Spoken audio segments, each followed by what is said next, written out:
Muy buenas tardes, queridos amigos. ¿Cómo están? Espero que bien y viendo el programa. Y recordándoles que este programa siempre trata de darle todo lo que ustedes quieren saber sobre los distintos temas médicos que les interesan. No dejen de llamar diciéndonos qué temas les interesan que toquemos en estos programas. Y para hoy me parece que hemos elegido bien 3 temas que son muy de actualidad, porque al principio hablaremos de las arritmias. ¿Qué es una arritmia cardíaca? Es una frecuencia distinta a la que se tiene el corazón normalmente, ya sea porque esta frecuencia esté alterada en más o esté alterada en menos, pero nos está hablando de que ahí hay una anomalía en el sistema eléctrico del corazón. Así, cuando está afectada la frecuencia en más, entonces hablamos de taquicardia, y cuando en menos, de bradicardia. Para conversar de este tema tan interesante y tan actual, porque ha afectado a nuestro presidente, me acompañará el doctor Fernando Ligro, que es especialista en cardiología. El papilomavirus o PHB es un germen que se encuentra en el 80% de las personas jóvenes, mujeres jóvenes sobre todo, y que tienen relaciones sexuales muy frecuentes. De ahí que nosotros recomendamos que para las relaciones sexuales se haga siempre después de empezar con las mismas con un estudio de Papa Nicolau y colposcopía. Para conversar sobre este tema me va a acompañar el doctor Daniel Ulino, que es especialista en ginecología y obstetricia. También hablaremos de la falta de cabello en el varón, que recibe el nombre de alopecia o calvicie, que a veces no es solamente que afecte el cuero cabelludo, sino también otras zonas del cuerpo donde hay pelos, las cejas, las pestañas, las axilas, la región genital, etc. Para conversar sobre este tema me va a acompañar la doctora especialista en dermatología, doctora María Graciela Galván. Como ven, un lindo programa que espero que vean desde el principio hasta el fin.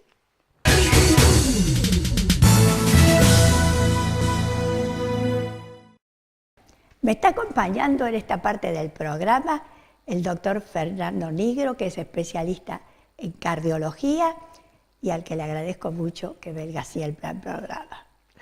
De manera, doctora, ¿qué tal? Buenas tardes. Bueno, un gusto acompañarla nuevamente y tratando de actualizar temas relacionados a la cardiología para que la población se vaya interiorizando cada vez más y bueno, y vaya evacuando su duda a través de las charlas que podemos brindarle, ¿no? Claro, por eso yo cambié de tema. Habíamos elegido colesterol, pero digo yo, no, tenemos que hablar de las arritmias, ya que el presidente le dio una. Entonces, bueno, vamos a hablar porque a la gente le interesa saber qué pasa cuando uno tiene una arritmia. Porque la gente no sabe que hay muchas arritmias, que algunas son inocentes, que otras son gravísimas y pueden llevar a la muerte. ¿No es así? Sí, así es, y el tema toma trascendencia a raíz de que nuestro presidente de la Nación, en un paciente previamente sano, o hasta ahora no conocida con patología que tuviera cardiovascular en curso, se le detecta una arritmia y bueno, toma vigencia un tema que en realidad siempre debería haberlo tenido porque es de bastante frecuencia en gente joven y gente grande.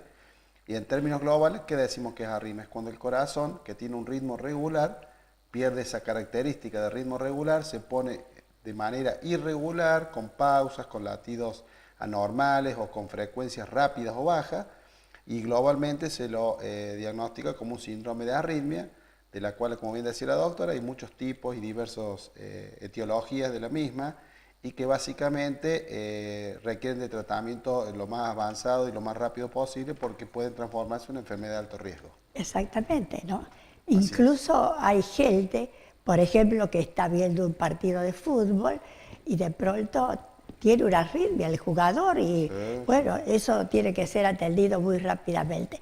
Pero hay veces que la arritmia, por ejemplo, el paciente siente algo distinto, no sabe decir que es una taquicardia, pero siente que le salta el pecho y bueno, y va a la consulta y resulta que en ese momento no tiene nada de eso. Claro.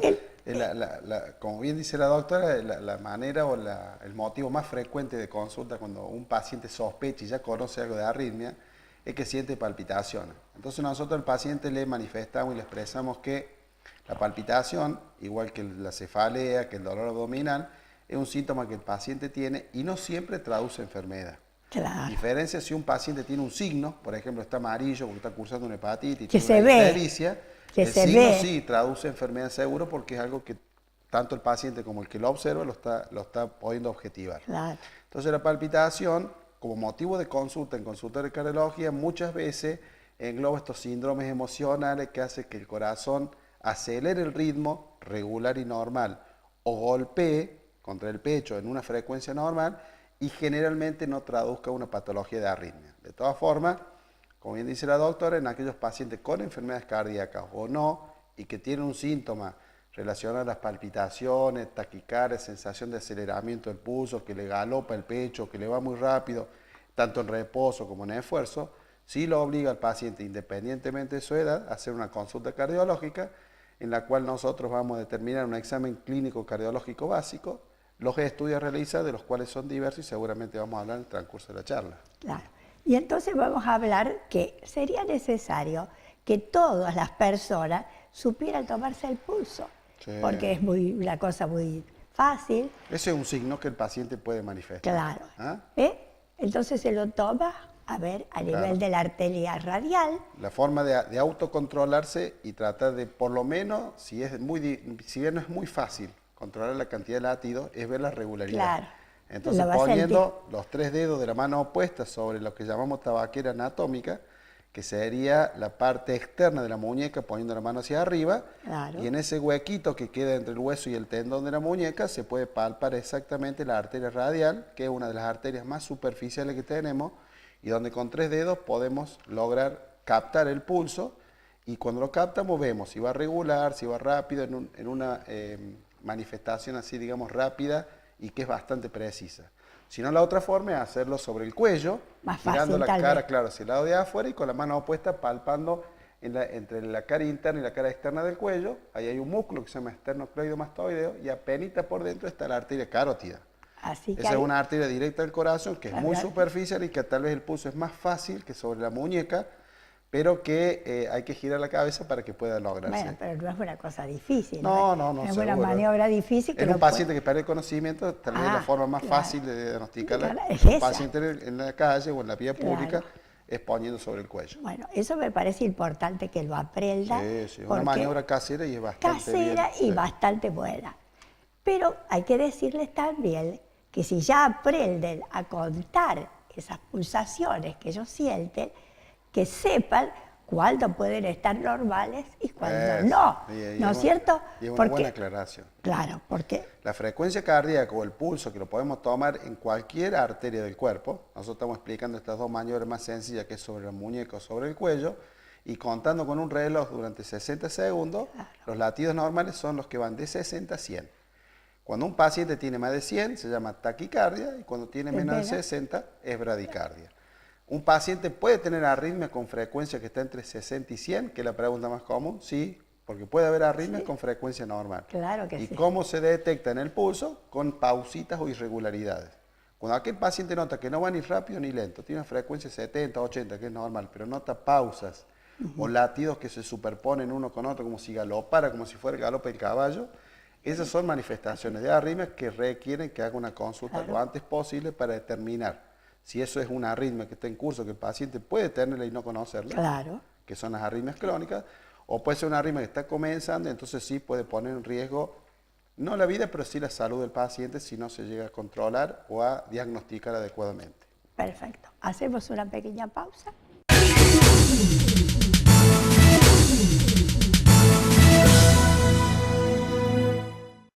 Otra cosa que es importante que sepan, que los chicos no tienen la misma cantidad de pulsaciones que los grandes.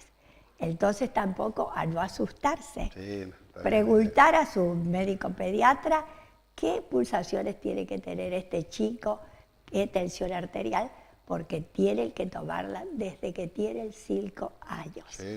Eso es necesario. Es obligación del pediatra en su consulta y de los padres que vayan acostumbrándose, que es una práctica que se debería hacer habitualmente. Y sobre todo cuando alguno de los padres o los abuelos tienen esas afecciones, Claro, hipertensión, arritmia, etc. Es decir, entonces, que vos lo explicaste muy bien, que si tienen más de 100 pulsaciones por minuto es una taquicardia. Sí. Ahora, las taquicardias pueden ser muy graves, las que son de origen ventricular, es decir, las que parten del ventrículo. Claro. No tanto así las que parten de las aurículas. Eso. El corazón tiene 4 cámaras, que son 2 aurículas y 2 ventrículos. El ventrículo sería el motorcito del corazón porque es el que bombea la sangre al resto de las arterias. Entonces, cuando la arritmia se origina en este foco, que es el ventrículo, son arritmias muy complejas, cuando van a muy alta frecuencia se transforman en arritmias a veces mortales, y son generalmente patologías o arritmias de origen cardíaco, o sea, estructurales, cuando el paciente ya realmente tiene, con conocimiento o no, alguna patología cardiovascular en curso. Las arritmias auriculares, como tuvo el presidente y que es la más frecuentemente que vemos, que puede pasar en jóvenes o en adultos, se dan generalmente en personas jóvenes, sanas, o en personas adultas con enfermedades cardiovasculares. Las patologías auriculares son muy sintomáticas, pero son generalmente de bajo riesgo. Las patologías ventriculares, generalmente en el deportista, la fibrilación ventricular, cuando va a 300 por minuto con un ritmo ventricular, esos pacientes son los que hacen la muerte súbita, porque generalmente el desenlace fatal es una arritmia de este tipo. Por eso es importante, si no se puede diagnosticar a tiempo, conocer las maniobras de resucitación.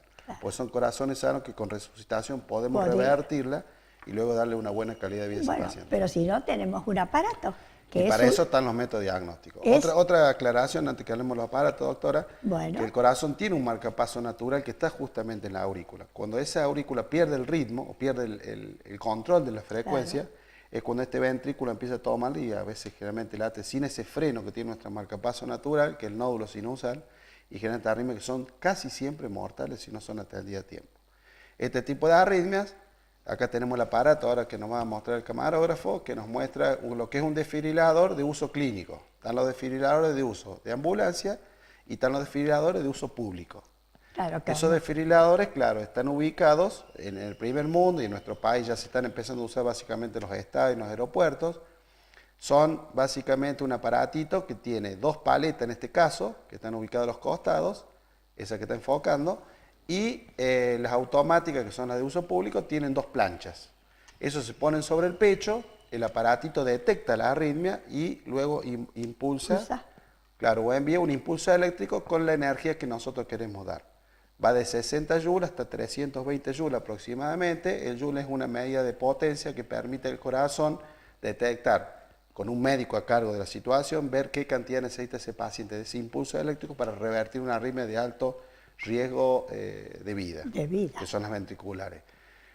Como pasó con el presidente, y hablando de otro tipo de arritmia, para hacerlo en forma global le decimos que hay más de 100 tipos de arritmia. O sea, explicar sería muy complejo. Nosotros con la doctora decidimos dividirlo en las auriculares y ventriculares para que la gente se quede con un concepto global, ¿no? El presidente tuvo una arritmia auricular que se llama fibrilación auricular, que es muy común ver en personas sanas, por eso hoy la información que tenemos hasta ahora es de que el presidente realmente no tiene patología cardiovascular, fue una arritmia, puede producirse por estrés, por exceso de cafeína como el uso del café, por mal hábito del sueño, por diversas causas. Que tienen causas generalmente extracardíacas o la calidad de vida que tenemos, ¿no? Entonces el paciente, en este caso el presidente o el paciente que presenta este tipo de arritmia, generalmente va a 130, 150 por minuto, y es una arritmia que se puede transformar en muy embolígena. Entonces la indicación de estas arritmias agudas es revertirla lo antes posible.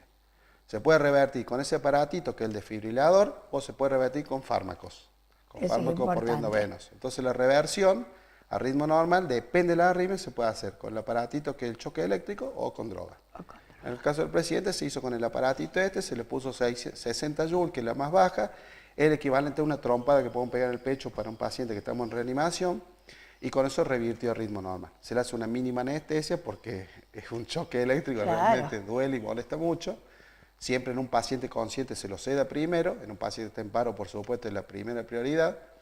Y bueno, y esta es una maniobra que se puede hacer con estos aparatos que lo manejan los médicos, y en el aeropuerto el aparato tiene un sistema de monitoreo propio. Cuando ponemos las dos paletitas en el pecho son autoadhesivos para que el que lo está ayudando al paciente que está en paro no lo saque. Claro, no, y aparte no le haga el choque eléctrico al mismo peatón que está ayudando, claro, al mismo ayudante. Entonces se pone con dos autoadhesivos y el mismo aparato detecta y larga solamente la descarga hasta que llega la ambulancia o el equipo médico. O sea que esto ya prácticamente está siendo obligatorio en los aviones, en los aeropuertos, en las estaciones, en los estadios donde se moviliza mucha gente, porque le permite salvar a un paciente hasta que la asistencia médica llega. Claro, eso es muy importante, ¿no? Por eso la arritmia a veces es necesario. La gente cree que el choque eléctrico es un método antiguo, un método muy usado, cada vez se usa más porque las arritmias que aparecen, que revierten con este tipo de tratamientos son más relacionadas con el estrés y cada vez gente con más problemas emocionales. Y estas arritmias entonces hacen que este aparato, que se lo ve como muy complicado, puede dejar un paciente con una buena calidad de vida y ni siquiera a veces con internación, con un par de horas el paciente puede volver a su casa y hacer su vida normal. Y luego, por supuesto, continuará con los estudios cardiovasculares para determinar si la causa fue cardíaca o fue como, por ejemplo, en este caso del presidente, que fue por estrés. Sí, creo que sí. Bastante estrés damos los argentinos, ¿eh? Hay que sostenerlo. Vivimos con bastante estrés. Sí, la calidad de vida y el trabajo y los problemas acuciantes ahora hacen que a veces las patologías cardiovasculares parezcan en pacientes previamente sanos. Ahora, por ejemplo, para estudiarlo al paciente que viene por primera vez y que presenta así una arritmia, el médico lo detecta, ¿y qué estudios le pide enseguida? Eso sí, el paciente relata síntomas que el médico le pueden hacer inducir que está cursando una arritmia oculta, o que en el examen médico no encuentra nada del el primer estudio es el electrocardiograma basal, el electro que ya todos conocemos, con 12 derivaciones. Y si ese estudio es normal y el paciente refiere síntomas y al médico le queda la duda que la puede estar cursando y que en el momento del examen no la tenga, que puede ocurrir, existe un estudio que se llama Holter, y aquí lo mostramos. Que es un aparatito que ahora van a mostrar con el camarógrafo, que es un aparatito muy chiquitito, que es como un electrocardiograma en miniatura, que tiene la particularidad que el paciente lo lleva colocado, lleva unos electrodos, ahí están los cablecitos que van puestos sobre el tórax, ese paciente 24 o hasta 48 horas lo usa, depende de lo que le indique el cardiólogo, y ese aparatito solo y automáticamente va a hacer un monitoreo permanente del ritmo cardíaco, de la frecuencia cardíaca, y en el caso de que hubiera una arritmia, detecta qué tipo de arritmia es, qué índice de riesgo tiene, en qué momento se presenta, así cuando está durmiendo, cuando está caminando, y también nos va a permitir inducir el tipo de riesgo que tiene ese tipo de arritmia para su tratamiento posterior. El electro y el Holter son los estudios básicos para la arritmia y también la prueba de esfuerzo, que es un electro con una cinta o una bicicleta. Claro, eso lo hace cuando, por ejemplo, el resultado que ha dado este estudio primero con el Holter todavía le da ciertas dudas al médico. O el paciente cuando el Holter le manifiesta arritmia cuando camina y no cuando está en reposo, entonces la prueba de esfuerzo le permite ver si en el esfuerzo aparece que son pacientes de mucho riesgo, porque le puede dar haciendo actividad física o haciendo alguna actividad, por ejemplo, laboral. A partir de ahí, entonces, el médico va a determinar estudios más complejos, que eso ya son inherentes al cardiólogo, y que hay pacientes que deben saber o que están escuchando y han tenido arritmia y no le han hecho esos estudios, porque las arritmias simples con esto es suficiente. Si no, los estudios de alta complejidad, como la cámara gamma, los ecodoppler, hasta inclusive el cateterismo, hay arritmias que con el cateterismo, que es un estudio donde un cablecito entra hasta el corazón, se puede revertir porque se encuentran focos en el corazón como ritmógeno, como si fueran tomar un ritmo propio, y le hace una pequeña estimulación con ultrasonido y ese paciente cura su arritmia de por vida. Eso también es bastante frecuente en los jóvenes y bueno, son patologías que gracias a los avances de la medicina se pueden no solo curar, no revertir solamente, sino curar sus arritmias y la persona inclusive hacer actividad deportiva sin riesgo. Mira vos, qué importante que es eso, ¿no? Sí, sí, es tener fundamental. la seguridad para por ejemplo, para el chico que practica deporte, que está en una las causas cancha. más comunes de muerte en la cancha de fútbol o de básquet es justamente arritmia. Arritmias son. Entonces, hoy en día se está, y gracias a Dios, se está mejorando los controles deportivos competitivos porque se está haciendo a nivel de la provincia un sistema de control que le exige a los clubes y a los jugadores para poder competir oficialmente en estos controles médicos que, bueno, permite detectar esta patología a su debido tiempo como debe ser, ¿no? Bueno, Fernando, todo muy lindo, pero acá me están diciendo que tenemos que terminar. Pero creo que ha quedado claro en los televidentes que es una arritmia, que no quiere decir que porque se sienten el pulso se van a morir, porque no es así, sino que hay arritmias que son simples, sencillas, que se pueden corregir, y hay otras más complicadas que eso sí llevará más estudios. Sí, pero siempre el paciente y la persona debe saber que cualquier tipo de arritmia con control se puede totalmente controlar, medicar, estudiar y hacer vida normal, como un diabético, un hipertenso que controlando su patología de base puede hacer su vida normal sin ningún tipo de riesgo. Y otra cosa le vamos a decir, porque yo sé que lo piensa, y si yo tengo puesto el marcapaso y tengo arritmia, ¿qué pasa? Y que el marcapaso va a dejarte el ritmo normal, pero la arritmia hay que seguir corrigiéndola. Es un lindo tema para otra próxima charla, hablar de marcapasos. Sí, es un lindo tema. Bueno, de nuevo, muchísimas gracias. Gracias a usted, doctora, por la invitación y bueno, será hasta la próxima. Yo me voy a la pausa. Usted... En esta parte del programa me está acompañando el doctor Daniel Gulino, a quien le agradezco mucho su presencia, como de siempre, que es especialista en ginecología y obstetricia y que trabaja acá en el hospital los días martes. En el hospital municipal los días martes, jueves y viernes. Ah, bastantes días, yo no sabía eso. Jueves y viernes también. Sí. Y también trabaja en Oliva. En el hospital zonal de Oliva, los días miércoles. En el hospital zonal de Oliva, ¿cuántos médicos tiene, por favor? ¿Médicos? Hay un plantel grande de médicos. Muchísimos. En lo que hace la especialidad, especialidad, somos 4 médicos y hay una obstétrica que viene los días viernes. Somos 5. Qué bárbaro. Y todos los otros médicos que están en otras especialidades. De diferentes especialidades también sí hay. Claro, muchísimo.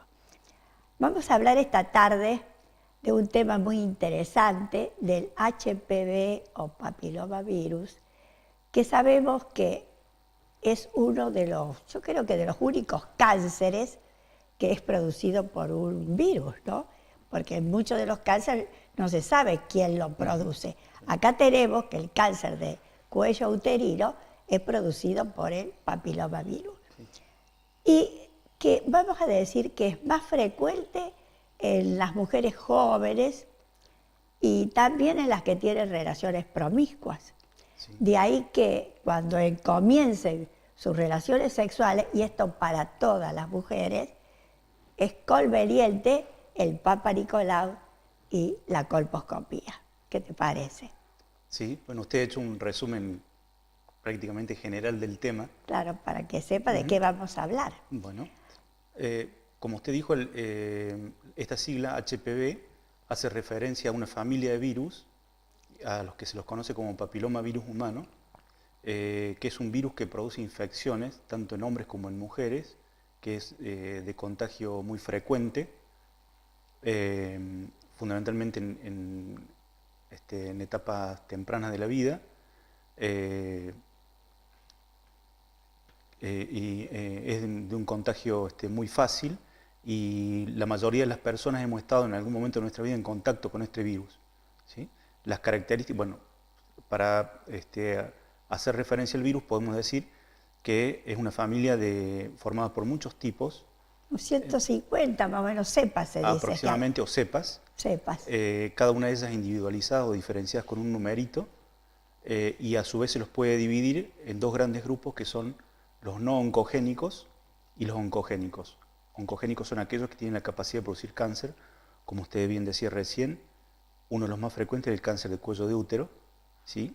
Si bien pueden producir otros tipos de cánceres, como el cáncer de ano, el cáncer de pene y el cáncer orofaringeo o de la cavidad bucal. Bien. Ahora, hay que decir también, para no asustar con el cáncer de entrada, que este virus puede producir también reacciones que son visibles, que son macroscópicas, que se ven en las partes sexuales.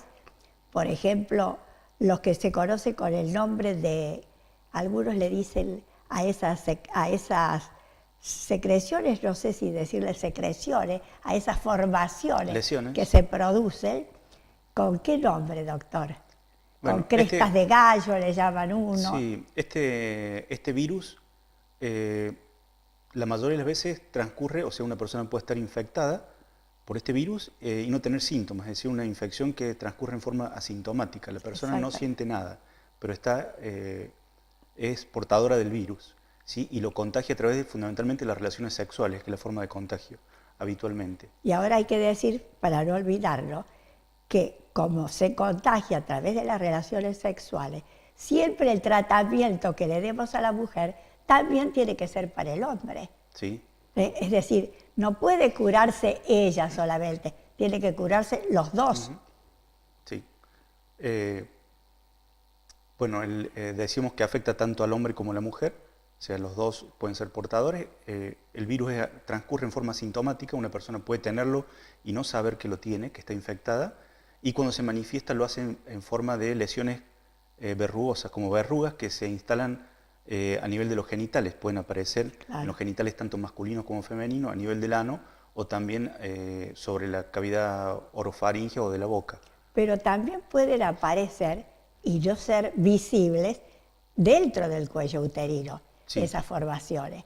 También hay que decir a nivel del eso. cuello, bueno, recién usted comentaba, cuando hacía el resumen general del tema, que el virus es el responsable del cáncer de cuello de útero. Sí.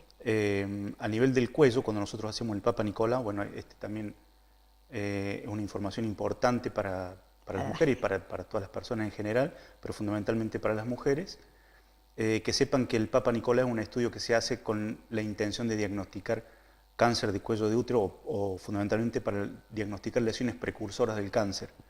En este caso, a nivel del cuello no vamos a ver exactamente las verrugas, sino que vamos a ver otro tipo de lesiones a las que nosotros le llamamos preneoplásicas, que tienen un nombre particular cada una de ellas y que nos pueden hacer sospechar que esa paciente puede ser portadora del virus. Claro, y recordando eso de que pueden estar también dentro del cervix, digamos así, esas formaciones y no ser visibles, por eso la mujer puede decir, no, yo no tengo ninguna formación, no me veo nada, claro, pero en su interior la tiene. Y hay que hablar siempre del Papa Nicolau y recordar a alguien que no era médica, que no conocía nada de medicina, pero les decía siempre a las mujeres, no se olviden de hacer el Papa Nicolau, era Tita Merello. Hacemos una pequeña pausa. Bueno. Estábamos hablando de la importancia de hacerse el Papa Nicolau, ¿no es cierto? Todos los años, doctor. Bueno, hay una creencia o una cultura de indicarle desde hace años a las mujeres, de hacer la indicación de un Papa Nicolau desde que comienzan a mantener relaciones por primera vez y una vez al año durante toda su vida. Pero hay algunas recomendaciones en los últimos años de algunos organismos internacionales que lo que recomiendan es, ellos dicen hasta los 20 años aproximadamente en la adolescencia, la incidencia del cáncer de cuello de útero es muy baja o prácticamente no existe en los primeros años. El cáncer de cuello de útero. Claro. ¿Sí? Si bien las relaciones ya han comenzado y posiblemente haya mujeres infectadas con HPV, es poco frecuente el cáncer de cuello, encontrarlo o casi no existe antes de los 20 años. Entonces la recomendación es que las mujeres comiencen, la recomendación de estos organismos, es que todas las mujeres comiencen a hacerse un Papa Nicolau a partir de los 21 años, de los 20 años aproximadamente. Si en los 2 primeros años que se hacen este Papa Nicolau el informe es normal, sin alteraciones, a partir de ahí hasta los 30 años, cada 3 años, la recomendación. Y después de los 30, entre los 30 y los 65 años, cada 5 años. Bien. Por supuesto hay que hacer un seguimiento un poco más específico o preciso en aquellas mujeres que tienen factor de riesgo, ¿sí? La promiscuidad, por ejemplo. Claro. Ahora en la embarazada también se da. Sí. Por eso es importante también decirlo y tiene que hacer el mismo tratamiento que se le da a una mujer que no esté embarazada. Está dentro de los controles o de los pedidos de rutina que hacemos a la embarazada, debiera estar incluido el Papa Nicolau en la primera consulta. Bien. ¿Y la colpocitología que le hacen hacer, en qué consiste, doctor? Bueno, cuando una paciente viene al consultorio a hacerse este estudio, que nosotros llamamos Papa Nicolau y colposcopía, son dos estudios diferentes. Sí. ¿Sí? Por un lado hacemos el Papa Nicolau. El Papa Nicolau, en realidad el Papa Nicolau es una coloración. ¿Sí? El estudio recibe el nombre correcto para definirlo es citología exfoliativa. Lo que estamos haciendo es ponemos el espéculo, que es un aparatito que se introduce dentro de la vagina. Eso nos permite a nosotros poder visualizar el cuello del útero.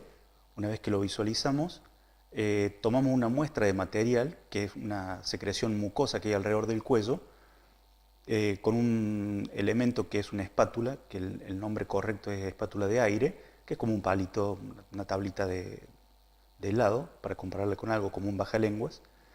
Tomamos una muestra de secreción del cuello. En esa secreción vienen involucradas células que se descaman del cuello. Nosotros la extendemos sobre un portaobjetos.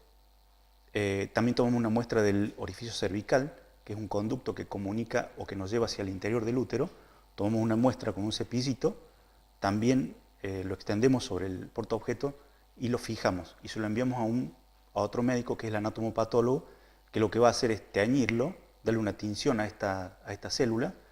Esta tinción sí recibe el nombre de Papa Nicolau, y después observarla a través de un microscopio para ver las características de las células que están extendidas.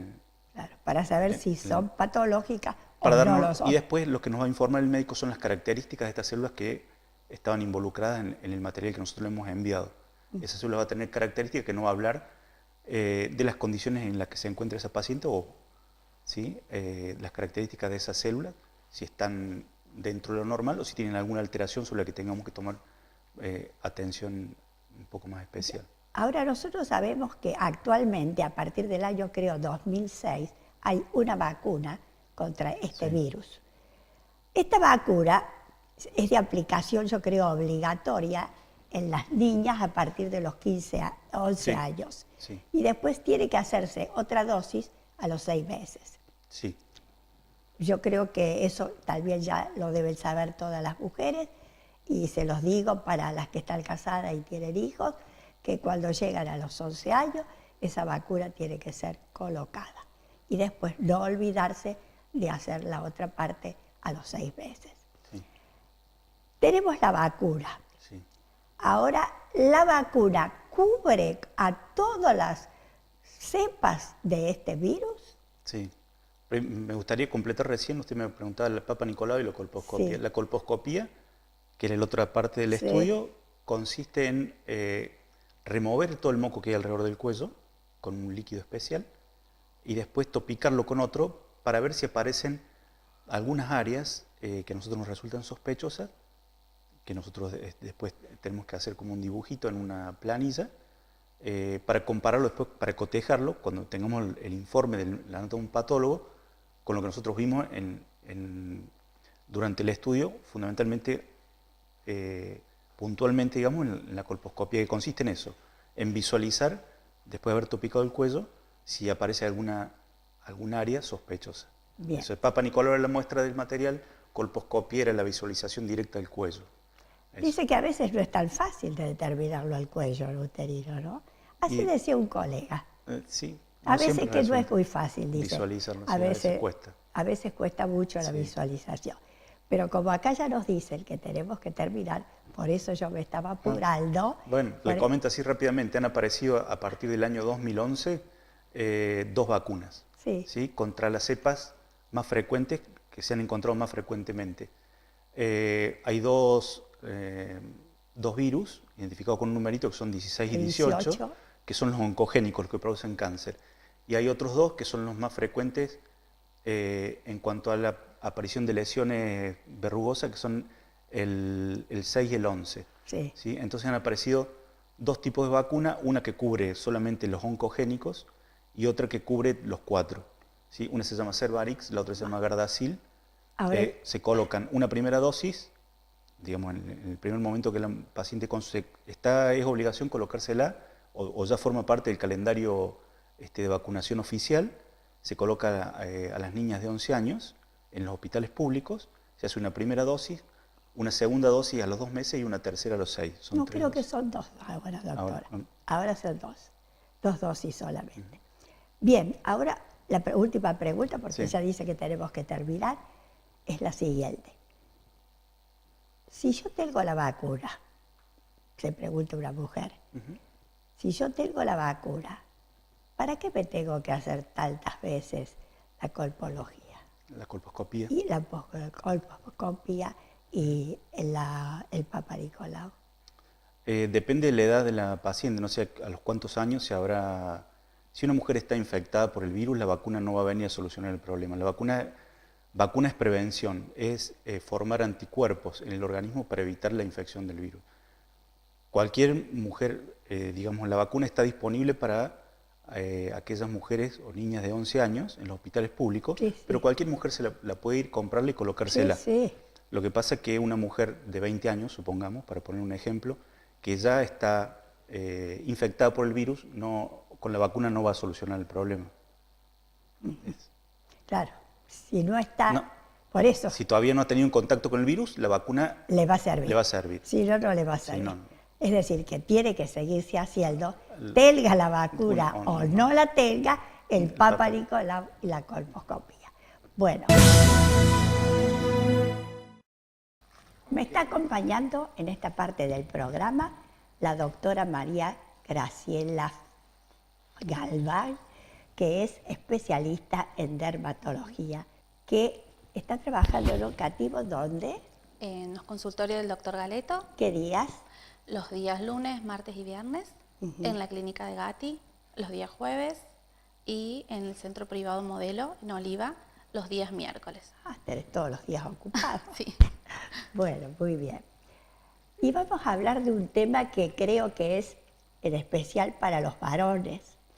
Así que espero que la teleaudiencia tenga muchos varones hoy, porque es un tema que creo que les interesa muchísimo a ellos.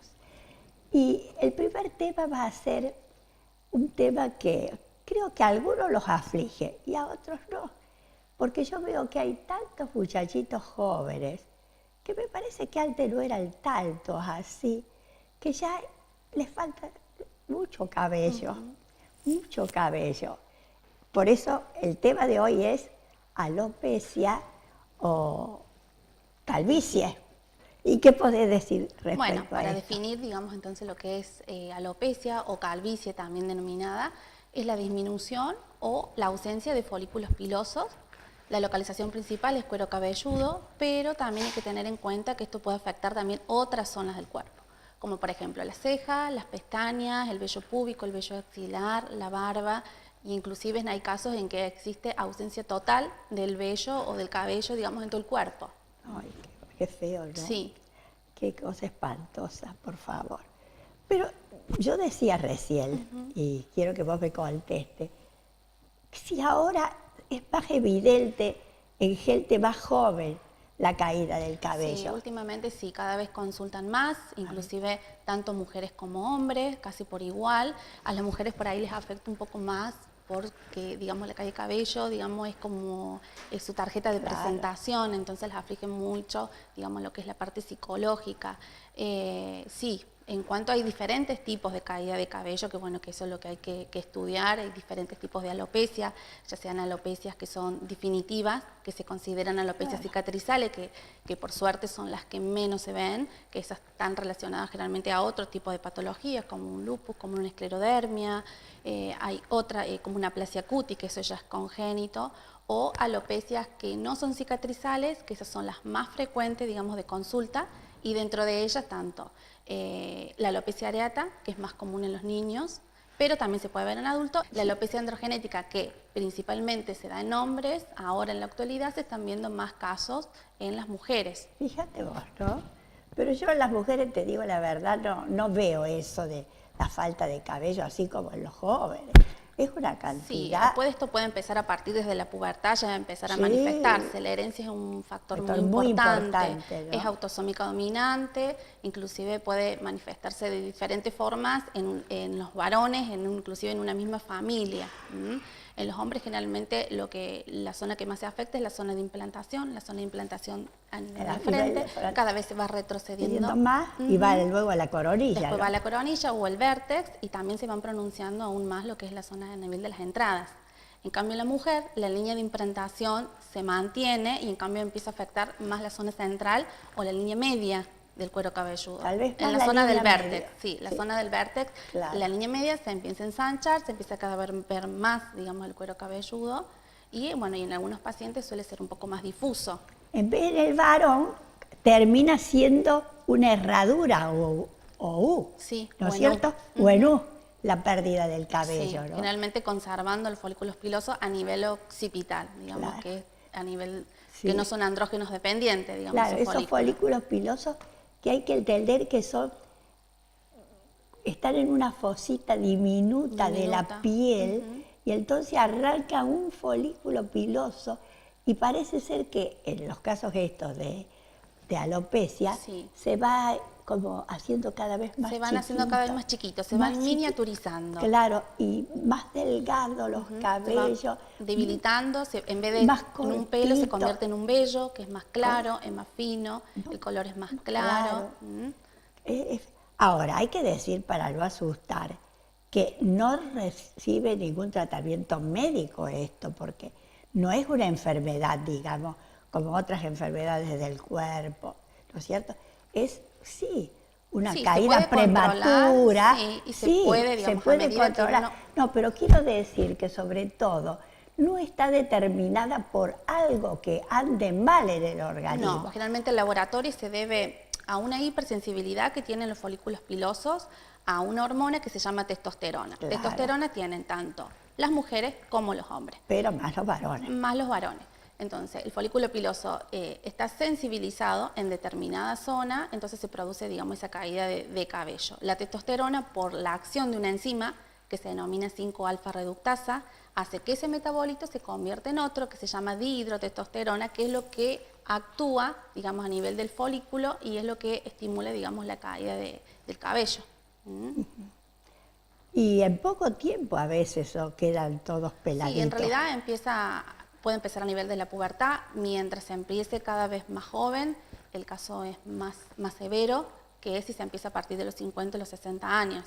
Claro, pero dice que cuando, viste como dije yo, que salía el folículo piloso, que se iba haciendo cada vez más finito, etcétera, que muchas veces queda así por bastante tiempo. Por bastante tiempo, y como que, hasta que como que le da la esperanza al que tiene ese problema de que puede ser superado, ¿no es cierto? Pero vuelve de nuevo a lo mismo. Sería el paso inicial para después, digamos, hasta que se caiga el pelo de forma definitiva. Definitiva.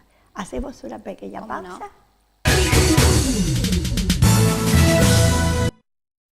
Pero hay un tratamiento, ¿no es cierto? Sí. Bueno, el gold estándar, digamos, en lo que es la alopecia androgenética es el finasteride. Finasteride se puede dar en los hombres, lo único inconveniente es que las mujeres no lo pueden tomar. Sí, en mujeres menopáusicas, pero en mujeres en edad fértil no está recomendado. Se da generalmente un comprimido diario. El efecto se comienza a ver recién a partir de los 6 meses de tratamiento, y el tratamiento, para tenerlo en cuenta, es prolongado. Es prolongado. Esto ayuda a detener la caída de cabello y a estimular que crezcan nuevos folículos pilosos.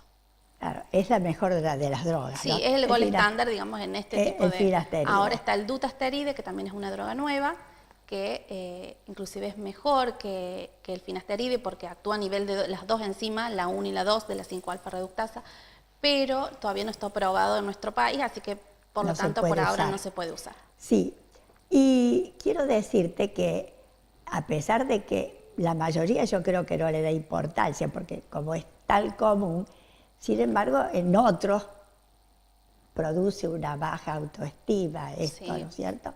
Los aflige mucho.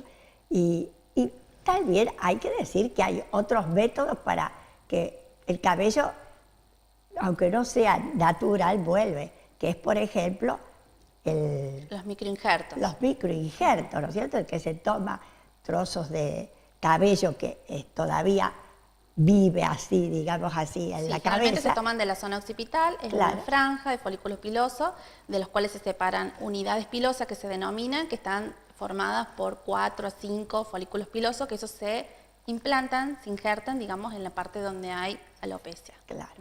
Claro que es un tratamiento que es muy caro, porque hay que hacer varias sesiones, varios trasplantes. Varios trasplantes, no es con un solo trasplante. No, múltiples trasplantes. Múltiples son. Así que, claro, tiene ese inconveniente. Pero quiere decir que hay. Y si no se pone... Soluciones hay. Soluciones hay. Si no se pone algo... ¿Cómo se llama? Una peluquita. Lo que es importante es consultarlo, digamos, a tiempo, con un especialista. No confiarse únicamente en los shampoos para caída de cabello, sino consultar con un especialista y para iniciar, digamos, un tratamiento adecuado y diagnosticar bien qué tipo de alopecia es, porque a lo mejor podemos estar hablando también de otro tipo de alopecia y uno cree que es la androgenética, y no. Y no, claro. Pero me parece muy interesante eso también de que pueda uno hacer que parezca que ha vuelto el cabello, ¿no es cierto?, por medio de un trasplante. Por medio de un trasplante. Me parece importante. Ahora vamos a hablar de otros temas, también relativos a los problemas de los pelos, que sería una tiña, ¿no es cierto?, la tiña capitis. La tiña capitis, que bueno, dentro de la tiña capitis tenemos la microspórica, la tricofítica y bueno, y ya un estado un poquito más avanzado que es el querión de Celso. Claro. Que este es producido, el principal agente infeccioso es el Microsporum canis, que uno, si no lo trata adecuadamente, puede llegar a, digamos, a dejar lo que es una alopecia definitiva. Se produce como una tumoración roja con mucha secreción de pus a través de los orificios de los folículos pilosos, y si uno no la trata debidamente, digamos, y a tiempo, ya curse, digamos, con una alopecia cicatrizal. Ese es el querión de Celso, ¿no? Sí. Que dice que da como una figura de espumadera, porque sale pus. Sale pus de cada orificio. De cada orificio donde sale los folículos pus, pilosos. mientras uno lo aprieta lateralmente. Drena. El pus se debe a una hipersensibilidad del organismo que produce, digamos, al hongo. No es un pus piógeno, no es un pus infectado por bacterias. Claro. Es por una hipersensibilidad, digamos, al hongo. En este caso no es necesario tener que dar antibióticos. Se da únicamente el tratamiento antiinfúngico y concomitantemente, por un lapso corto, se dan corticoides para ayudar a disminuir, digamos, esta inflamación y así, digamos, poder que este cuero cabelludo, digamos, infectado, no quede después con una alopecia cicatrizal. Claro. Que el pelo ya no vuelva a crecer más ahí en ese caso. Ahora, se dice que es por el estímulo del propio sujeto el que disminuye las defensas. Claro. Por eso es que llega a ser... Claro, mientras más hipergénico es, digamos, más tenga las defensas más altas, mayor reacción va a tener, digamos, mayor hipersensibilidad va a tener el hongo. Claro. Así que es muy delicado. Y vamos a hablar un poquito, porque nos dice que ya nos tenemos que ir, la tiña tonsural, que le da mucho a los chiquitos, ¿no es cierto? A los jóvenes, a los chicos, que uno ve como un disco, ¿no es cierto? Sí. Que ahí falta el pelo. Que falta el pelo. Pero después hay, rodial dolor, pelos cortos, duros, sí. Que pueden estar cortados, sí. Por ejemplo, la tiña microspórica generalmente están cortados todos a la misma altura y la tricofítica están cortados, digamos, a distintos niveles. Generalmente se presenta como una placa.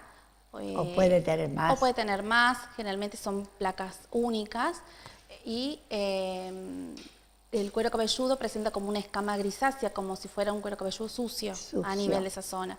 Y uno tracciona levemente el pelo y se desprende con facilidad. Sí. Pero no es dolorosa. No es dolorosa. En B, el querión de Celso, hay que decir que es muy dolorosa. Es dolorosa, en algunos casos ya puede cursar también hasta con fiebre y adenopatías. No, y esta en general, digamos que se cura. Se cura. Se cura.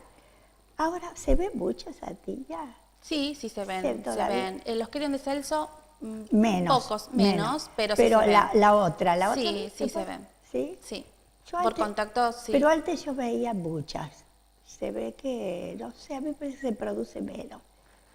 Yo sigo viendo la Bueno, vos sos microespórica, sí, dermatóloga, todavía sí. pero quiero bien. decir así, los médicos pediatras. Ajá, como consulta. Claro, veíamos antes muchas, por ejemplo, de la Ariata, pero ahora no, francamente no. Bueno, será que directamente va a sí. Yo acá no tanto, en Oncativo no tanto, pero cuando trabajaba en Córdoba, en el hospital público, en el hospital pediátrico, ahí recibíamos mucha ahí en esos lugares. Sí, yo te digo, acá no, yo no he visto, te digo, acá no he visto.